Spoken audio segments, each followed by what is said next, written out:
தொழில்நுட்ப தலைநகரம் அப்படின்னா அது வந்து சென்னையாக இருக்கும் அப்படின்றாரு. நிர்வாக தலைநகரம் அப்படின்னா அது திருச்சியாக இருக்கும் அப்படின்னு சொல்றாரு.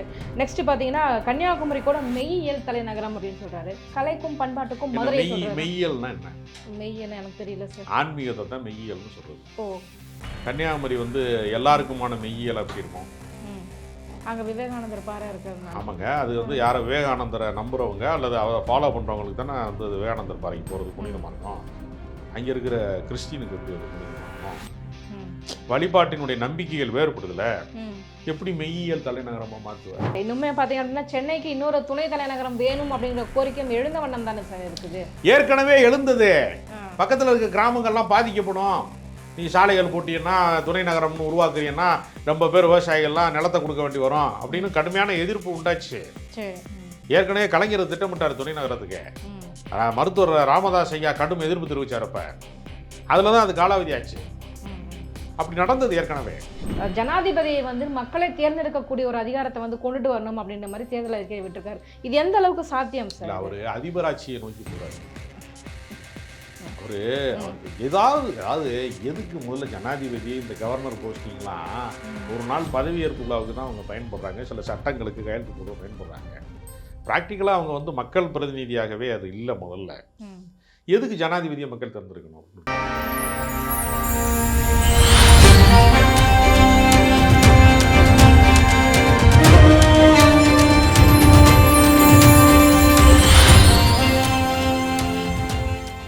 நேர்களுக்கு வணக்கம். இன்றைய நேர்காணலில் நம்மோடு இணைந்திருக்கிறார் அரசியல் விமர்சகர் திரு ராஜகம்பீரன் அவர்கள். வாருங்கள் பேசுவோம். வணக்கம் சார். வணக்கம். திரு சீமான் அவர்கள், நாம் தமிழர் கட்சி ஒருங்கிணைப்பாளர் சீமான் அவர்கள் வந்து தேர்தல் அறிக்கையை வந்து வெளியிட்டிருக்கிறார். யாருமே வெளியிடாத ஒரு புதுவிதமான அறிக்கையாக வந்து இது பார்க்கப்பட்டுக்கிட்டு வருது.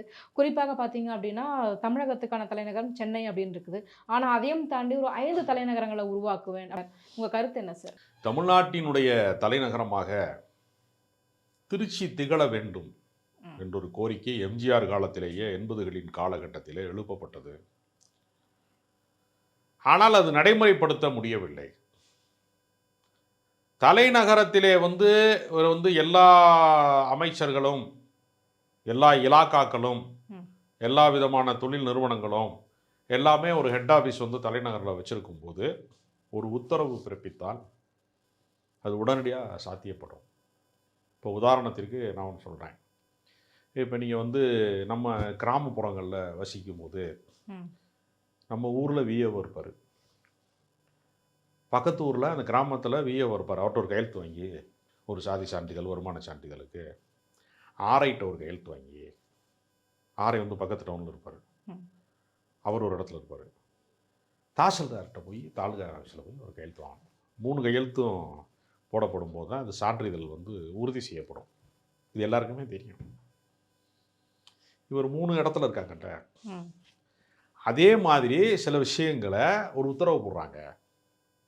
செக்ரட்டரியேட்லேருந்து ஒரு ஆர்டர் வருது அப்படின்னா அந்த டிபார்ட்மெண்ட் சம்மந்தப்பட்ட ஆளை போய் உடனே பார்த்துருவாங்க, ஒரே தலைநகருக்குள்ளே இருந்தால். அப்போ நம்ம என்ன செய்யலாம்னா ஒரு ஊரில் எல்லாத்தையும் கொண்டு வந்து ஒரே இடத்துல குவிக்காதீங்க அப்படின்னு சொல்கிறது ஒரு வகை இருக்குது. ஐடி கம்பெனியை கொண்டு வந்து ஈசிஆர் ரோட்டில் வச்சதுனால எல்லா ஐடி பீப்புள்ஸும் இங்கே குடியேறுவான், வீட்டு வாடகை ஏறுதுல. அது மாதிரி சிக்கல்கள் வந்து நடைமுறை சிக்கல்கள் இருக்கிறது.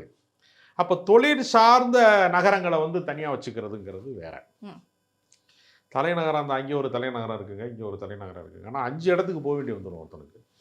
5 தலைநகரம் வச்சாங்கன்னா 5 இடத்துல கையெழுத்து வாங்குறதுக்கோ 5 பேரை அதிகாரிகளை சந்திக்கிறதுக்கோ இது நடைமுறைக்கு வந்து ஏதாவது வந்து சாத்தியமா அப்படின்னு பார்த்தீங்கன்னா நடைமுறைக்கு சாத்தியம் இல்லை. இது ஒரு கற்பனாவாதமான ஒரு தேர்தல் அறிக்கையை அவர் வெளியிடுறாரு. பிராக்டிக்கலா இல்லது. அது ஒவ்வொன்றுத்துக்கும் ஒவ்வொரு மாதிரியான தலைநகரமாக சொல்லியிருக்கிறாரு. அதாவது தொழில்நுட்ப தலைநகரம் அப்படின்னா அது வந்து சென்னையாக இருக்கும் அப்படின்றாரு. நிர்வாக தலைநகரம் அப்படின்னா அது திருச்சியாக இருக்கும் அப்படின்னு சொல்றாரு. நெக்ஸ்ட் பார்த்தீங்கன்னா கன்னியாகுமரி கூட மெய்யியல் தலைநகரம் அப்படின்னு சொல்றாரு. கலைக்கும் பண்பாட்டுக்கும் மதுரை சொல்றாரு. மெய்யியல்னா என்ன? மெய்யியல் எனக்கு தெரியல சார். ஆன்மீகத்தை தான் மெய்யியல்னு சொல்றது. ஓ, கன்னியாகுமரி வந்து எல்லாருக்குமான மெய்யியல் அப்படி இருக்கும். அங்கே விவேகானந்தர் பாறை இருக்கிறது. ஆமாங்க, அது வந்து யாரை விவேகானந்தரை நம்புறவங்க அல்லது அதை ஃபாலோ பண்ணுறவங்களுக்கு தானே வந்து விவேகானந்தர் பாறைக்கு போகிறது புனிதமாக இருக்கும். அங்கே இருக்கிற கிறிஸ்டினுக்கு எப்படி அது புனிதமாக இருக்கும்? வழிபாட்டினுடைய நம்பிக்கைகள் வேறுபடுதுல, எப்படி மெய்யியல் தலைநகரமாக மாற்றுவ? ஒவ்வொருத்தனுக்கும் வேறு வேறு நம்பிக்கைகள் இருக்கு. ஆமா. ஒரே சாமியை இப்போ ஒரு இந்துவா இருக்கிறவன் கூட ஒரே சாமி கும்பிடுறது இல்லையே. ம். சாய்பாபாவை கும்பிடுறவன் முருகனை கும்பிட மாட்டேங்கிறான். வேறு வேறு சாமி கும்பிட்றான்ல. இஷ்ட தெய்வங்கள் இருக்குது, குலசாமி இருக்குது. வழிபாட்டிலேயே கூட அவரவர்களுக்கு என்று தனித்தது இருக்குது. ஒருத்தன் போய் கிடா வெட்டி சாமி கும்பிட்றான், ஒருத்தன் பொங்க வச்சு சாமி கும்பிட்றான். வேறுபாடு இருக்குல்ல. பெருமாள் கோயிலில் போய் கிடா வெட்ட முடியாதுல்ல. நீ போய் பாண்டி கோயிலில் கிடா வெட்டுவான், மீனாட்சி அம்மன் கோயிலில் போய் கிடா வெட்ட முடியுமா? வேறுபாடு இருக்குல்ல. ஒரு கடவுள் நம்பிக்கை கொண்டவனுக்கே கூட அணுகுமுறையில் வேறுபாடு இருக்குது. வேறு வேறு இனக்குழுக்களுக்கான வேறுபாடு இருக்குது. எப்படி ஒரு மெய்யியல் தலைநகரம் அப்படின்னு சொல்கிறது, இதெல்லாம் ஏதாவது ஒரு அர்த்தமிக்கதாக இருக்கா அப்படின்னு கேட்டீங்கன்னா ஒன்றுமே இல்லை. ஒரு கற்பனாவாதம், செட்டு போடுறது மாதிரி. ஷூட்டிங் எடுக்கும்போது பாடல் காட்சிக்கு ஒரு 5 இடத்துல செட்டு போடலாம். இங்கே ஷாட் வச்சுக்கலாம், இந்த ஊரில் டான்ஸ் வச்சுக்கலாம், அந்த ஊரில் வந்து கதாநாயகி வந்து ஒரு பாசிங் ஷாட் எடுக்கலாம் அப்படிலாம் சொல்லுவாங்கல்ல. ஒரே ஒரு 3 நிமிஷ பாட்டில் ஒரு 4-5 லொக்கேஷன் வச்சுக்கலாம் அப்படின்னு ஒன்று போடுவாங்கல்ல. அவர் சினிமா டைரக்டருங்கிறதுனால 5 லொக்கேஷன் சொல்கிறார். அதில் இப்படி கூட சார் இன்னுமே பார்த்தீங்க அப்படின்னா சென்னைக்கு இன்னொரு துணை தலைநகரம் வேணும் அப்படிங்கிற கோரிக்கையும் எழுந்த வண்ணம் தானே சார் இருக்குது. ஏற்கனவே எழுந்தது. பக்கத்தில் இருக்க கிராமங்கள்லாம் பாதிக்கப்படும். நீ சாலைகள் போட்டீங்கன்னா துணை நகரம்னு உருவாக்குறீங்கன்னா ரொம்ப பேர் விவசாயிகள்லாம் நிலத்தை கொடுக்க வேண்டி வரும் அப்படின்னு கடுமையான எதிர்ப்பு உண்டாச்சு. ஏற்கனவே கலைஞர் திட்டமிட்டார் துணை நகரத்துக்கு. மருத்துவர் ராமதாஸ் ஐயா கடும் எதிர்ப்பு தெரிவிச்சார். அப்போ அதில் தான் அது காலாவதி ஆச்சு. அப்படி நடந்தது ஏற்கனவே. சார் இன்னொரு பக்கம் பார்த்தீங்க அப்படின்னா ஜனாதிபதியை வந்து மக்களை தேர்ந்தெடுக்கக்கூடிய ஒரு அதிகாரத்தை வந்து கொண்டுட்டு வரணும் அப்படின்ற மாதிரி தேர்தல் அறிக்கையை விட்டுருக்காரு. இது எந்த அளவுக்கு சாத்தியம் சார்? அவர் அதிபராட்சியை நோக்கி போறாரு. அவருக்கு அதாவது எதுக்கு முதல்ல ஜனாதிபதி இந்த கவர்னர் போஸ்டிங்லாம் ஒரு நாள் பதவியேற்பு விழாவுக்கு தான் அவங்க பயன்படுறாங்க. சில சட்டங்களுக்கு கையெழுத்து போடுற பயன்படுறாங்க. ப்ராக்டிக்கலாக அவங்க வந்து மக்கள் பிரதிநிதியாகவே அது இல்லை. முதல்ல எதுக்கு ஜனாதிபதியை மக்கள் தேர்ந்தெடுக்கணும் அப்படின்னு கேள்வி இருக்குல்ல. அது முதல்ல அதிகாரமிக்க பதவியா ஃபஸ்ட்டு. ஜனாதிபதிக்கு ஏதாவது ஒரு வியக்கத்தக்க அதிகாரங்கள்லாம் ஏதாவது இருக்கிறதா? ஆளுநருக்கு இருக்கா?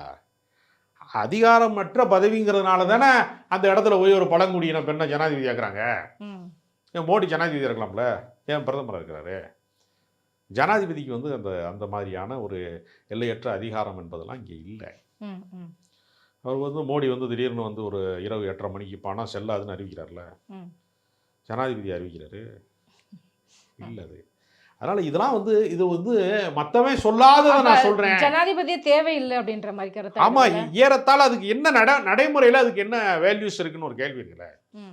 அப்துல் கலாம் ஜனாதிபதியாக இருந்தார், அதன் வழியாக அவர் எதை சாதிக்க முடிந்தது அப்படி ஒரு கேள்வி இருக்குல்ல. கண்டிப்பா. குழந்தைகள்கிட்ட போய் ஊழல் செய்யாதீங்கிறார். குழந்தைகள் எங்கே போய் ஊழல் செஞ்சாங்க? குழந்தைகள்கிட்ட போய் புதிய உலகத்தை உருவாக்குங்கிறாரு. அது சும்மா ஒரு மோட்டிவேஷனல் கிளாஸுக்கு தான் பயன்பட்டுச்சு. ப்ராக்டிக்கலாக அது ஒன்றும் பயன்படலை. அதே மாதிரி சார் சட்டசபை பார்லிமெண்ட் தொகுதிகள்லாம் பார்த்தீங்கன்னா பெண்களுக்கு வந்து தனி தொகுதிகள் வந்து ஒதுக்கப்படும் அப்படின்னு சொல்லியிருக்கிறாரு.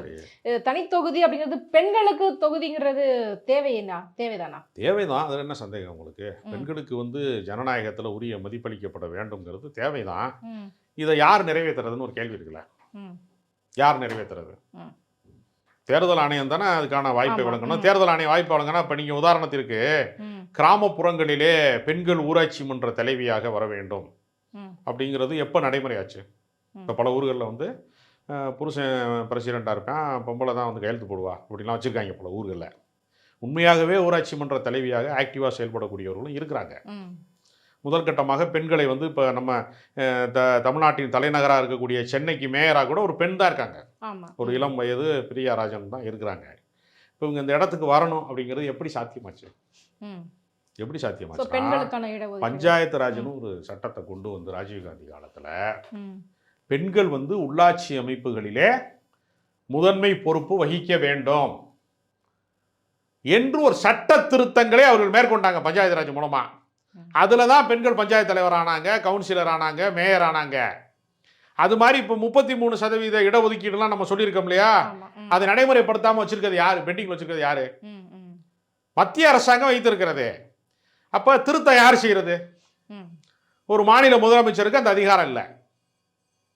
ஒரு நாடாளுமன்ற தொகுதி வந்து 6 சட்டமன்ற தொகுதியாக இப்போ நடைமுறையில் இருக்கு. இவர் 3ஆக மாற்றுவோங்கிறார். யாரு மாத்துறது? போராடி மாத்துவோம் சொல்லியிருக்காரு. அவரே போராடம் அப்படின்ற ஒரு வார்த்தையை போராடி என்னென்ன மாத்திருக்காரு? வரைக்கும் 15 வருஷமா கட்சி நடத்துறாருல, இவர் போராடி என்னென்ன மாத்திருக்காரு? எப்படி சட்டம் இயற்றுகிற இடத்துல அவர் இருக்காரா? ம். ஒரு நாடாளுமன்ற உறுப்பினராக இருக்காரா? சட்டமன்ற உறுப்பினராக இருக்காரா? அதிகார அமைப்பில் 15 ஆண்டு காலத்தில் ஏதாவது ஒரு அமைப்பில் பங்கேற்றார்கள் அவங்க? தேர்வு செய்யப்பட்டாங்களா மக்களால்? ம், ம், மாநில முதலமைச்சருக்கான அதிகார வரம்புன்னு ஒன்று இருக்குல்ல, ம், ம். 1974 வரைக்கும் மாநில முதலமைச்சருக்கு தேசிய கொடியை ஏற்றி வைப்பதற்கான உரிமை கிடையாது. கலைஞர் தான் போராடி அதை கொண்டு வந்தார். இப்போ மாநில முதலமைச்சர் அவங்க என்னவா வச்சுருக்கிறாங்க? ஒரு முனிசிபாலிட்டி சேர்மன் மாதிரி வச்சுருக்காங்க. யார்? சென்ட்ரல் கவர்மெண்ட்டு அதிகாரமற்றவர்களாக வச்சுருக்கான். இவர் என்ன சொல்கிறார் தெரியுமா? காமெடியோட உச்சபட்சம் 75% வரி வந்து மாநிலத்துக்கான், 25% வந்து சென்ட்ரலுக்கான், மத்திய அரசாங்கத்துக்கான் அப்படின்னு மாற்ற போகிறாராம். இதை மாற்றுவதற்கான அதிகாரம் யாருக்கு இருக்கு? அதான கேள்வி. இப்போ நீட்டை வந்து மாநில அரசு வந்து வேணான்னு சொல்லுது. தமிழ்நாட்டு மாணவர்களும் நீட்டு வேணாங்கிறான். சட்டப்பேரவையில் மசோதா தீர்மானம் இயற்றுறாங்க. ஏன் நடைமுறைக்கு வரல? மாநில முதலமைச்சரும் விரும்புகிறாரு, சட்டப்பேரவை உறுப்பினர்கள் அதற்கு கையெழுத்து போடுறாங்க, ஆதரவு தெரிவிக்கிறாங்க, ஒட்டுமொத்த தமிழ்நாடும் ஆதரவாக இருக்கு. ஏன் நீட்டுக்கு வந்து தடை வந்து பெற முடியல? யார் காரணம்? மத்திய அரசு தானே காரணம். அப்போ மத்திய அரசாங்கத்தை பார்த்து கேட்க வேண்டிய கேள்வியை பூரா ஒரு மாநில கட்சி நடத்துகிற இவர் யாரை பார்த்து பேசுகிறாருன்னு ஒரு கேள்வி இருக்குது. அவர் உயர் நீதிமன்றத்தில் தமிழில் வழக்காட வேண்டும், அது யார் தடையா இருக்கா? தமிழ்நாடு அரசு தடையா இருக்கா? தமிழில் வழக்காடக்கூடாதுன்னு சொல்லுதா? அந்த நடைமுறை நீதிமன்றத்தை யார் நிர்வகிக்கிறா? யாருடைய கட்டுப்பாட்டில் இருக்கிறது? மத்திய அரசாங்க கட்டுப்பாட்டில் இருக்கு. இப்போ மத்திய அரசாங்கத்தினுடைய கட்டுப்பாட்டில் இருக்கக்கூடிய நீதிமன்ற நடவடிக்கையை மாநில கட்சி நடத்தக்கூடிய முதலமைச்சரே அதை தீர்மானிக்க முடியலைன்னா அதுக்கு கனவு காணக்கூடிய இடத்துல இருக்கக்கூடிய சட்டப்பேரவை உறுப்பினர் கூட ஆக முடியாத இடத்துல இருக்கக்கூடிய சீமான் எப்படி தீர்மானிப்பாரு? இதான் நம்ம கேள்வி. அப்போ நம்ம நீட்டு வேணாங்கிறோம், அவன் அப்படித்தான் திணிப்போங்கிறான். நம்ம மும்மொழி கொள்கை ஏற்க முடியாதுங்கிறான், அப்படி தான் நாங்கள் திணிப்போங்கிறான். இல்லை நீ ஏற்றுக்கொள்ள இல்லைன்னா தேசிய கல்விக் கொள்கையை வந்து நான் வந்து நிதி தர மாட்டேன், நான் 5000 கோடி நிப்பாட்டி வச்சுருக்கான். இதுக்கு எதிராக பேசியிருக்காரா? இவர் கற்பனை சாம்ராஜ்யத்துக்குள்ளே இருக்கிறாரு. படிப்படியாக மதுக்கடைகளை வந்து ஓராண்டுக்குள் குறைப்பேன் அப்படின்னு சொல்லியிருக்காரு. இது வரவேற்கத்தக்கது ஒரு விஷயம் தானே சார்? சரி, அதனால் மதுக்கடைகள் ஒழிஞ்சிச்சுன்னா பாதி குற்றங்கள் குறையும். அது எல்லாருக்குமே தெரியுமே. எந்த அரசாங்கம் வந்து இது வரைக்கும் மதுக்கடை ஒழிச்சிருக்கு? இப்போ திடீர்னு வந்து நான் சொன்னேன்ல, இப்போ மோடி வந்து திமுக கூட தான் இருங்க மோடி வந்து திடீர்னு வந்து நான் உங்கள் பாக்கெட்டில் இருக்கிற பணம் செல்லாதுன்னு சொன்னார்ல. இந்தியா முழுக்க நான் மது விலக்கை அமல்படுத்துகிறேன், இந்தியாவில் ஒரு சொட்டு மது கூட இனி வந்து யாரும் விற்கக்கூடாது அப்படின்னு ஏன் ஒரு மத்திய அரசாங்கம் சட்டம் போடக்கூடாது? இங்கே மாநில அரசு கேட்குறது ஓகே தான், சந்தோஷம்தான், அவங்களும் தடை செய்யணும் தான். இந்தியா முழுக்க ஒரு சட்டமாக்க முடியும்ல, ஏன் செய்ய மாட்டேங்கிறாங்க? என்ன காரணம்? மது ஒழிப்பு என்பது ரொம்ப ப்ராக்டிக்கலாக சொன்னால் சாத்தியப்படாத ஒன்று. மது விலக்கை ஏற்கனவே கலைஞர் அமல்படுத்தினாரு. பூரா பட்டாச்சாரம் அடிக்க ஆரம்பிச்சிட்டாங்க, வீட்டுக்கு வீடு காய்ச்ச ஆரம்பிச்சிருவாங்க. ரொம்ப நடைமுறை சிக்கலான ஒரு விஷயம் அது. மது வந்து மதுவுக்கு ஆதரவான குரல் கிடையாது. மதுவை நடைமுறையில் ஒழிக்க முடியல. அரசாங்கம் தடை பண்ணால் வேணவனா தயாரிப்பான். அரசாங்கம் தயாரித்தா நல்ல சாராயம், அவனவனா காய்ச்சிக்கிட்டான்னா கள்ள சாராயம். சீமான் பார்த்தீங்க அப்படின்னா, அதாவது கள்ளுக்கடைகளுக்கு வந்துட்டு கண்டிப்பாக உரிமம் கொடுக்கணுன்ற மாதிரி போராடிக்கிட்டு இருக்காரு. ஒருவேளை மதுக்கடைகளை ஒழித்து அதுக்கு வந்து விவசாயிகள் பிழைக்கணும் அப்படின்ற மாதிரியான திட்டங்களை கொண்டுட்டு வரதுக்கான வாய்ப்புகள் இருக்குமா? சரி, கள்ளு குடிச்சா போதையரமா ஏறாதா? இந்த கள்ளு குடிச்சா போதையரமா ஏறாதா? எனக்கு தெரியல, நீங்கள் சொல்லுங்கள். எனக்கும் தெரியல, குடிக்கிறவங்கள தான் கேட்கணும். குடிச்சவங்ககிட்ட கேட்டிருக்கீங்களா? போதை ஏறும் தானே சொல்கிறேன் எல்லாரும். அப்போ வந்து அது வந்து சிறந்ததா? அதுவே கூடாதுன்னு சொல்றது விவசாயிகள் பிழைப்பாங்க அப்படின்றாரு. அப்போ அது மாதிரி டாஸ்மார்க் ஊழியர்கள் பிழைக்கிறாங்கல்ல, அவங்களுக்குலாம் சம்பளம் வருதுல்ல மாதம் மாதம். டாஸ்மார்க் ஊழியர்களுக்கு சம்பளம் போடுறாங்க, அவங்க குடும்பங்கள்லாம் வாழ்றதுல. அப்போ கல்லுக்கடை வச்சா விவசாயி பிழைக்கிறான், டாஸ்மார்க் வச்சா அதில் அரசு ஊழியர்கள்லாம் பிழைக்கிறான்ல, சூப்பர்வைசருக்குலாம் அதில் சம்பளம் வரும், விற்கிற விற்பனையாளருக்கு சம்பளம் வருதுல்ல. அப்போ அதுக்கு என்ன பதில்? இதெல்லாம் வந்து பேச்சாது, இதெல்லாம் வந்து சும்மா அது வரும் ஒரு ஒப்பனையான வார்த்தைகள். அதே மாதிரி நான் ஆட்சிக்கு வந்துட்டேன் அப்படின்னா பார்த்தீங்க அப்படின்னா தமிழக அரசோட இந்த முத்திரை வந்து மாற்றப்படும்ன்ற மாதிரின்னு சொல்லி ஆட்சிக்கு வந்தா தானே, அதே வரமாட்டார் அவர் அப்படின்னு சொல்ல முடியாது இல்லை சார். அவருக்கான ஒரு வாக்காளர்களும் இருக்க தானே செய்றாங்க. வந்துட்டாருன்னு அவருக்கு ஓட்டு போடுறதுக்கு யாருமே இல்லையே. அவர் கொஞ்சம் பேர் சின்ன பசங்க ஓட்டு போட்டுக்கிட்டு இருந்தாங்க, வாட்ஸ்அப்பில் வந்ததே வரலாறுன்னு கையை தட்டிக்கிட்டு இருந்தாங்க கொஞ்சம் பேர்.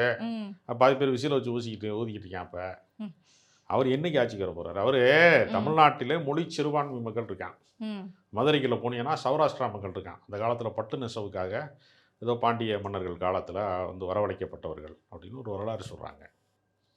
தெலுங்கு மொழி பேசுகிறவங்க விஜயநகர பேரரசின் வழியாக பல பேர் குடியேற்றமாகி பல பேர் இருக்கிறாங்க தெலுங்கு மொழி பேசுகிறவங்க. அது மாதிரி வந்து உருது முஸ்லீம்ஸ் இருக்காங்க. மொழி சிறுபான்மை மக்கள் அப்படின்னு ஒரு கூட்டம் தமிழ்நாட்டில் இருக்கான். இவர்களுக்கு எதிராக அவர் பேசுகிறாரு. யாரு? சீமானு. அவங்கள ஏதோ ஒரு பெரிய எதிரி மாதிரி கட்டமைக்கிறாரு. அதுக்கான அவசியம் என்ன இருக்கு? இப்போ அவங்க ஓட்டுலாம் அவருக்கு எப்படி விழுகும்? முடிச்சு தெலுங்கு பேசுகிறவன் எப்படி ஓட்டு போடுவான்? ஓட்டு போட மாட்டான். இப்போ இவர் எப்படி ஆட்சிக்கு வருவார்? இவர் இன்னும் 15 வருஷத்துக்கு மேலே கட்சி ஆரம்பிச்சு இன்னும் இவர் எம்எல்ஏ ஆகலை, கவுன்சிலர் ஆகலை, எம்பி ஆகலை, ஒன்றுமே ஆகலை. அவர் மீட்டிங்காக பேசிட்டு இருக்காரு. வாட்ஸ்அப்பில் வந்தது வரலாறு மட்டும் வெறும் சோசியல் மீடியா கண்டென்ட்டாகவே இருக்காரே தவிர அவர் அதிகார மையத்துக்கே அவர் போகலை. அதிகார மையத்தில் போய் சட்ட திருத்தம் ஆனதுக்கு பின்பு நடக்க வேண்டியதை பூரா தேர்தல் அறிக்கையில் சொல்கிறாரு. அந்த வாய்ப்பே அவருக்கு இல்லையே. மாணவர்களின் கல்வி கடன் ரத்து செய்யப்படும், இது ஒரு மிகப்பெரிய வரப்பிரசாதம் தானே. இதை வந்து இப்போ இருக்கிற ஆட்சியாளர்கள் கூட யோசிக்கலாம்ல. ஏன் இப்போ என்ன இப்போ மாணவர்களுக்கு பணமே கொடுக்குறாங்களே, கல்வி கடன் மட்டும் இல்லை, மாதம் 1000 ரூபாலாம் கொடுக்குறாங்க. பல திட்டங்களில் கொடுக்குறாங்க. புதுமை பெண் திட்டத்தில் கொடுக்குறாங்க, நான் முதல்வன் திட்டத்தில் கொடுக்குறாங்க. அப்புறம் கொடுக்காமல இருக்காங்க. அவருக்கு அது தெரியுமான்னு தெரியல நமக்கு. இதெல்லாம் வந்து சும்மா காலங்காலமாக சொல்கிறது என்ன, கல்வி கடன் ரத்து அப்படிங்கிறதெல்லாம் புதிய விஷயம் கிடையாது. இதெல்லாம் நிறையா அரசியல் கட்சிகள் தங்களுடைய தேர்தல் அறிக்கையில் பல முறை சொன்னது தான். தேர்தலில் ஓட்டளிப்பது கட்டாயமாக்கப்படும் நான் ஆட்சிக்கு வந்தால். எப்படி கட்டாயமாக்கப்படணும்? என்ன செய்வாங்க? கம்பல்சரி ஓட்டு போட்டே ஆகணும்னு சொல்லுவாங்க. ஆமாம், அப்படி கட்டாயமாக எப்படி கட்டாயமாக்க முடியும்? நடைமுறையில் நான் கேட்குறேன், கட்டாயம் நீ போயே ஆகணும் அப்படின்னு எப்படி நீ கண்காணிப்ப? போலீஸ் வச்சு லத்தி சார்ஜ் வச்சு அடிப்பியா? இன்னைக்கு போகலை நீனு அப்படின்னு சொல்லி லத்தி சார்ஜ் வச்சு அடிப்பியா? இதெல்லாம் சாத்தியமே இல்லையே. பள்ளிக்கூடத்தில் அட்டண்டன்ஸே கரெக்டாக வராதே, காலேஜுக்கு 10 பேர் கட்டடிப்பானே. தேர்தல் ஓட்டு போடுறதுக்கு கொஞ்சம் பேர் விரும்பலை, அவனை என்ன செய்ய முடியும்? இதெல்லாம் நடைமுறைக்கு சாத்தியமே இல்லை. ஸோ ஓவராலாக இந்த ஒரு தேர்தல் அறிக்கை நீங்கள் எப்படி பார்க்குறீங்க? சார் இது வேலைக்கே ஆகாதுன்றீங்களா, பரவாயில்ல அப்படின்ற மாதிரி தோணுதா உங்களுக்கு? சில கருத்துக்கள் நல்லா இருக்கு. 2 மரத்தை வந்து 3 மரத்தை நட்டால் 1 மரத்தை வெட்டலாம்ங்கிறாரு. இந்த மாதிரி நிறையா சொல்கிறாரு. மாஞ்சோலை திட்டம் கொண்டு வருவேன் அப்படிங்கிறாரு. கிராமந்தோறும் ஏற்கனவே கிராமந்தோறும் மாஞ்சோலை தான் இருக்குது. விவசாயம் பார்க்க ஆள் இல்லாமல் அவன் எவரும் படித்து வெளியூருக்கு போய் வேறு வேலைக்கு போகிறதுனால சில இடங்கள் அது பராமரிப்பு இல்லாமல் இருக்குது. அப்படித்தான் பார்க்கணுமே தவிர இவர் பேசுவது எல்லாமே நடைமுறைக்கு எந்த சம்பந்தமும் இல்லாத ஒரு கற்பனை சாம்ராஜ்யம் அப்படின்னு வேணால் சொல்லலாம். அதை தாண்டி இவர் ஆட்சிக்கு வர போகிறதும் இல்லை, இவர் சொன்ன எதையும் அவர் நிறைவேற்ற வேண்டிய அவசியமும் அவருக்கு இல்லை. ஒரு கற்பனை சாம்ராஜ்யத்திலே சீமான் வந்து கொடிகட்டி பறக்கிறார். இப்போ சினிமா பார்க்கும்போது ட்ரீம் சாங் வருதுங்கிறாங்கல்ல நடுவில், அது மாதிரி எலெக்ஷனில் ஒரு ட்ரீம் சாங். ஓகே சார், எங்கள் கேள்விகளுக்கு ரொம்ப சிறப்பான பதில் சொன்னீங்க சார், ரொம்ப நன்றி.